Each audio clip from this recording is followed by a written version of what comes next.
Baik, bismillahirrahmanirrahim. Assalamualaikum warahmatullahi wabarakatuh. Alhamdulillah, puji syukur kita panjatkan atas kehadirat Allah Subhanahu wa Ta'ala, yang mana pada kesempatan kali ini saya masih diberi kesempatan untuk membuat tugas mata kuliah agroklimatologi dalam bentuk video yang diampu oleh Ibu Siti Aisyah Lamane SPMSI. Baik, perkenalkan, nama saya Maulina, Prodi Penyuluh Pertanian. Dalam video kali ini saya akan membahas tentang climate change atau perubahan iklim. Nah, pembahasan pada kali ini tuh yang pertama, apa itu perubahan iklim, yang kedua penyebab utama perubahan iklim, yang ketiga dampak perubahan iklim, keempat bagaimana mencegah perubahan iklim, dan yang kelima itu bagaimana perubahan iklim mempengaruhi pertanian. Apa itu perubahan iklim? Nah, perubahan iklim itu mengacu pada perubahan suhu dan pola cuaca dalam jangka panjang. Pergeseran ini mungkin bersifat alami, tetapi sejak periode 1800-an, aktivitas manusia telah menjadi pendorong utama perubahan iklim, terutama dengan pembakaran bahan fosil seperti batu bara, minyak, dan gas yang menghasilkan gas yang memerangkap panas.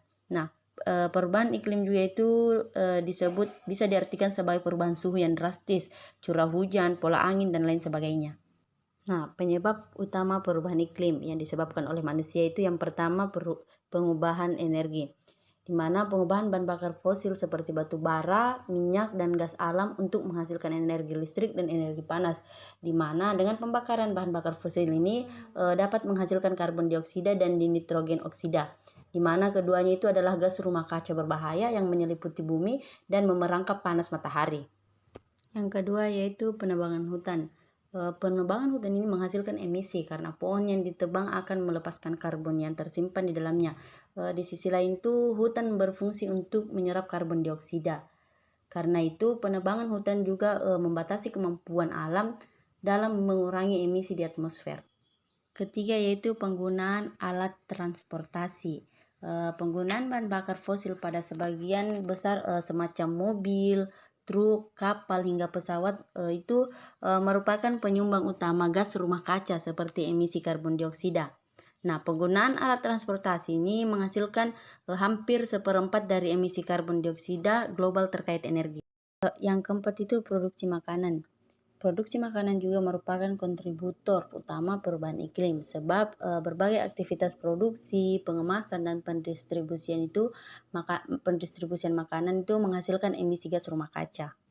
Yang kelima itu pemakaian berlebihan pakaian hingga plastik. Konsumsi dan gaya hidup sehari-hari juga menyambung emisi gas rumah kaca.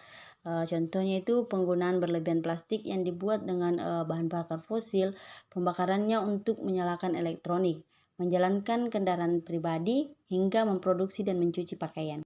Nah, sedangkan penyebab alam itu yang pertama variasi aktivitas matahari. Perubahan keluaran energi matahari bisa mempengaruhi intensitas cahaya matahari yang sampai ke permukaan bumi.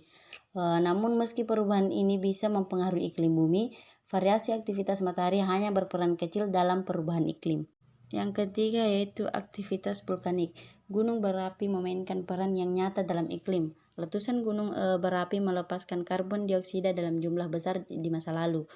Meskipun begitu, partikel vulkanik dari satu letusan tak menghasilkan perubahan iklim jangka panjang, di mana aktivitas manusia mengeluarkan karbon dioksida 100 kali lebih banyak daripada gunung berapi setiap tahunnya.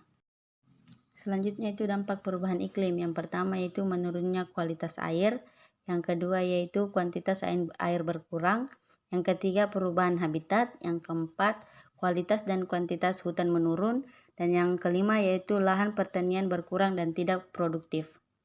Selanjutnya itu bagaimana mencegah perubahan iklim, dan yang pertama yaitu dengan reboisasi dan penghijauan. Pohon-pohon yang ditanam pada kegiatan reboisasi itu mampu menyerap dan menyimpan karbon dioksida dari udara, sehingga membantu mengurangi emisi gas rumah kaca dan polusi udara yang merugikan kesehatan manusia. Dan yang kedua yaitu kehidupan berkelanjutan. Dengan kita menerapkan gaya hidup berkelanjutan itu dapat memberikan manfaat yang positif bagi lingkungan dan kualitas hidup manusia, di mana dengan mengurangi penggunaan plastik, menghemat energi, dan menggunakan bahan-bahan ramah lingkungan. Dan yang ketiga yaitu mengurangi jejak karbon.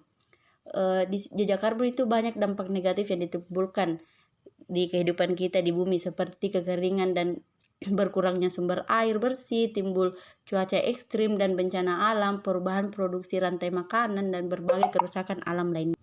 Dan yang terakhir itu bagaimana perubahan iklim mempengaruhi pertanian. Di sini tuh perubahan iklim itu sangat mempengaruhi pertanian karena dapat berdampak langsung pada pergeseran musim yang menyulitkan para petani untuk menentukan masa tanam dan masa panen bagi tanaman mereka. Cukup sekian penjelasan singkat tentang perubahan iklim dari saya. Kurang dan lebihnya mohon dimaafkan. Wassalamualaikum warahmatullahi wabarakatuh.